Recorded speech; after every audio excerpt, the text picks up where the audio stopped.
विधानसभेमध्ये नाना पटोले बोलत आहेत, आपण थेट जाऊयात.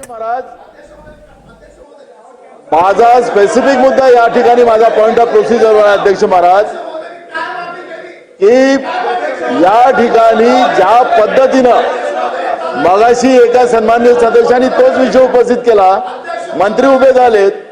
अध्यक्ष महाराज 5 वर्षाच्या पहिलेची घटना, आज त्याचे वडील आज वडील त्याचे पोलीस मुख्यालयामध्ये जातात. अध्यक्ष महाराज 5 वर्ष मला बोलू द्या, आता मला बोलू द्या. सन्माननीय अध्यक्ष महाराज, नाही मंत्री महोदय बोलतात याच्या बाबतीत या संदर्भामध्ये सरकारची भूमिका मंत्री महोदय बोलतात. एक या तुम्हाला खरं ऐकून घ्यायचं नाही, तुम्हाला खरं ऐकून घ्यायचं नाही. सन्माननीय अध्यक्ष महाराज, जरी सन्माननीय विरोधी पक्षांनी सभात्याग केला असेल, त्यांना वस्तुस्थिती ऐकून घ्यायची कदाचित नसेल म्हणून ते सभागृहातनं त्यांनी सभात्याग केला. या संदर्भामध्ये मगाशी देखील मी सरकारची भूमिका स्पष्ट केली. सन्माननीय सदस्य गायकवाड साहेब बोलत होते, सन्माननीय सदस्य राम कदम साहेब बोलतायत. राज्य सरकारनं हेच सांगितलं की कदम साहेब त्यांचं होऊ द्या. अध्यक्ष महोदय, माझं प्रामाणिक म्हणणं एवढंच आहे की जसं दिशा सालियनच्या वडिलांना दहशत दाखवून तिच्या वडिलांना पुढे येऊ दिलं नाही, तसं सुशांत सिंग राजपूतच्या बाबतीतही घडलं असेल, तसं सेम रिया चक्रवर्तीच्या बाबतीतही घडलं असेल. आणि काय कारण होतं की उद्धव ठाकरे सरकार त्या बिहारच्या पोलिसांना चौकशीपासून परावृत्त करत होतं, चौकशी करू देत नव्हतं. आणि अध्यक्ष महोदय, त्या सुशांत सिंग राजपूतच्या घरातलं फर्निचर काढून दिलं, घराला पेंट लावला, ज्या पद्धतीने पुरावे नष्ट केले, हे कसलं होतं काय? अध्यक्ष महोदय, मला एक फक्त या ठिकाणी निदर्शनात आणून द्यायचंय, त्यावेळेचा सगळा कालखंड काढा. दररोज उबाटाचे नेते त्या रिया चक्रवर्तीच्या प्रवक्त्यासारखं बोलत होते. त्यामुळे माझी आपल्या माध्यमातून सरकारला विनंती आहे की दिशा सालियनची SIT मार्फत चौकशी होते त्या प्रकरणाची. सरकारनं पुन्हा एकदा, उद्धव ठाकरे सरकारनं पुरावे नष्ट केले का सुशांत सिंग राजपूतचे? त्याचा खरा गुन्हेगार कोण, खरा दोषी कोण, याची चौकशी पुन्हा नव्यानं सुरू केली पाहिजे, ही आपल्या माध्यमातून माझी मागणी आहे. आणि माननीय मंत्री महोदयांनी याचं उत्तर द्यावं. सन्माननीय अध्यक्ष महोदय, या सन्माननीय अध्यक्ष महोदय, या प्रश्नाचं उत्तर मी मगाशी दिलेलं आहे. मगाशी सन्माननीय सदस्य संजय गायकवाड साहेबांनी दिशा सालियनच्या मृत्यू प्रकरणामध्ये तिच्या वडिलांनी काल मुंबई पोलीस आयुक्तांकडे जाऊन जे काही त्यांचं म्हणणं दिलेलं आहे, जो काही जबाब दिलेला आहे, जे काही त्याला म्हणायचं होतं ते म्हटलेले आहेत, ते सगळं रेकॉर्डवर घेतलं जाईल हे मी सांगितलेलं आहे. आता सन्माननीय राम कदम साहेब म्हणतात की दिशा सालियन केसचा आणि सुशांत सिंग राजपूत केसचा याच्यामध्ये संदर्भ आहे किंवा याच्यामध्ये संबंध आहे. तर या बाबतीत सुद्धा मी सन्मान्य राम कदम साहेबांना सांगू इच्छितो, कोणालाही पाठीशी घातलं जाणार नाही. हे सरकार जो कुणी कुठल्याही प्रकरणाशी, नानाभाऊंना म्हणजे 5 वर्षापूर्वीचं असं काही नाही, 5 वर्षापूर्वी एखादी गोष्ट पुढे आली नसेल ती आज पुढे आली असेल म्हणून काही ती 5 वर्षापूर्वी दडून राहिली तशी दडून ठेवण्यात अर्थ नाही. मी कोणाची बाजू घेऊन बोलतोय असं नाही. त्या बिचाऱ्या मुलीचे ते वडील आहेत. शेवटी आपली मुलगी गेल्याचं दुःख प्रत्येक मातापित्याला असतं. त्या भावनेतनं ते वडील एक आपल्या मुलीसाठी एक मिनिट आपल्या मुलीसाठी ते बिचारे न्याय मागतायत.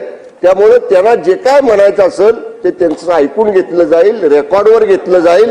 आणि ज्या काही यंत्रणा या दोन्ही प्रकरणांचा तपास करतायत त्या यंत्रणांच्या समोर ते निश्चितपणाने सगळ्या गोष्टी आणल्या जातील. अध्यक्ष महोदय, सन्माननीय सदस्य राम कदम यांनी प्रचंड ड्रामटायझेशन करून अनेक गोष्टी सांगितल्या. मुख्य ते गोष्ट सांगायलाच विसरले, रेकॉर्डवर चुकीच्या गोष्टी जायला नकोत. 3 वर्षापासून आता मंत्री महोदय म्हणाले की राज्य सरकार त्याची चौकशी करेल, पण राज्य सरकारच्या वरती केंद्र सरकार येतं. केंद्र सरकारकडे सीबीआय आहे. सीबीआयनी सुशांत सिंग राजपूत यांच्या मर्डरवर संपूर्णपणे गेले 3 वर्ष चौकशी केलेली आहे. 3 वर्ष चौकशी केल्याच्या नंतर 2 दिवसापूर्वी त्याचा क्लोजर रिपोर्ट सादर केला. त्यामध्ये त्यांचा सुसाईडच झाला असं आम्ही सगळ्या वर्तमानपत्रात वृत्तपत्रात वाचलेलं आहे. मग असं असताना सुद्धा आपण सीबीआयला अंडरमाइन करतोय का? म्हणजे केंद्र सरकारची जी आपल्या देशातली जी सगळ्यात मोठी क्राईम इन्व्हेस्टिगेशनची एजन्सी आहे त्याच्यावर राम कदम साहेब असतील किंवा अन्य सदस्य ज्यांनी आज म्हटलं किंवा स्वतः मंत्री महोदय असतील यांचा विश्वास नाहीये का? आणि त्यामुळे आपल्या सभागृहाच्या मार्फत सीबीआयला अंडरमाइन होऊ नये. सीबीआय जे मोदी सरकारच्या अंतर्गत येतं त्याच्यावर आपण कुठे प्रश्नचिन्ह निर्माण करू नये असा माझा पॉइंट ऑफ ऑर्डर आहे. आता दुसरा विषय वारंवार उद्धव ठाकरे सरकार हे असं करून आमच्या नेत्यांना जर बदनाम करण्यात येणार असेल आणि कुठेही काही चुकीचं असेल सन्माननीय माझे सदस्य अध्यक्ष किशोर महोदय तुम्हाला विनंती आहे की ते काढून टाकण्यात यावं. सन्माननीय अध्यक्ष महोदय, सन्माननीय सदस्य वरुण सरदेसाई साहेबांनी सांगितलं की सुशांत सिंग राजपूत केसचा क्लोजर रिपोर्ट सीबीआयनं दिलेला आहे. मी आता काय उल्लेख केला आपण रेकॉर्ड काढून बघा. सन्माननीय सदस्य राम कदम साहेब काय म्हणतायत? दिशा सालियनच्या केसमध्ये तिच्या वडिलांनी पोलिसांकडे जी अधिकची माहिती दिली त्या माहितीचा संदर्भ त्या केसशी संबंधित आहे, त्यामुळे त्याचं इंटरलिंकिंग आहे का? मी एवढं स्पष्टपणे सांगण्याचं कारण की उद्धव ठाकरे सरकारमध्ये सुद्धा मी 2.5 वर्ष गृह विभागाचा राज्यमंत्री होतो, त्यामुळं थोडीशी मला उद्धव ठाकरे साहेब मुख्यमंत्री असताना संधी मिळाली आणि उद्धव ठाकरे साहेबांनी आम्हाला सांगितलं होतं त्यावेळी कोणावर अन्याय करायचा नाही, माता भगिनींवर तर बिलकुल अन्याय करायचा नाही. त्यामुळं आम्हाला ती शिकवण आजही आहे. त्याचा आधार घेऊन फक्त मी सांगतोय की या प्रकरणामध्ये सीबीआयला चॅलेंज करायचा राज्य सरकारचा बिलकुल विषय नाही. सीबीआयला की कुठं सीबीआय ओव्हररूल करायचा बिलकुल विषय नाही. ज्या गोष्टी समोर आलेल्या आहेत त्या गोष्टी मी मगाशी म्हटलं एक पिता म्हणून तिच्या वडिलांनी मांडलेल्या आहेत. कुणाला 5 वर्षापूर्वीचं दुःख हे काय दुःख नसतं असं नाही. त्यामुळे त्या बिचाऱ्या वडिलांच्या भावना एक पिता म्हणून ज्या आहेत त्याचा जर संदर्भ येत असेल तर त्याच्यात ज्ञानी आम्ही नाही आहोत, त्याचे ज्ञानी त्या संबंधित यंत्रणांचे अधिकारी आहेत. ते बोललेत, ते आयुक्तामार्फत त्या यंत्रणेपुढे देणं आणि यंत्रणेचा चौकशी अहवाल आल्यावर तो या ठिकाणी गृह विभाग त्याच्यावर निर्णय घेईल.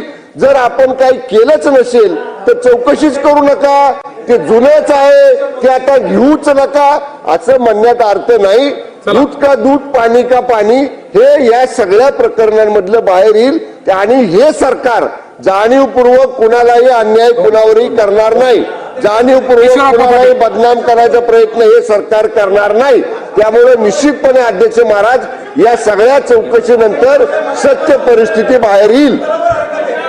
अध्यक्ष महोदय 2 मिनिटं देतोय एक जळगाव जिल्ह्यातल्या तमाम शेतकरी बांधवांच्या संदर्भातला एक विषय आहे की जळगाव जिल्ह्यामध्ये आपल्या युतीच्या सरकारने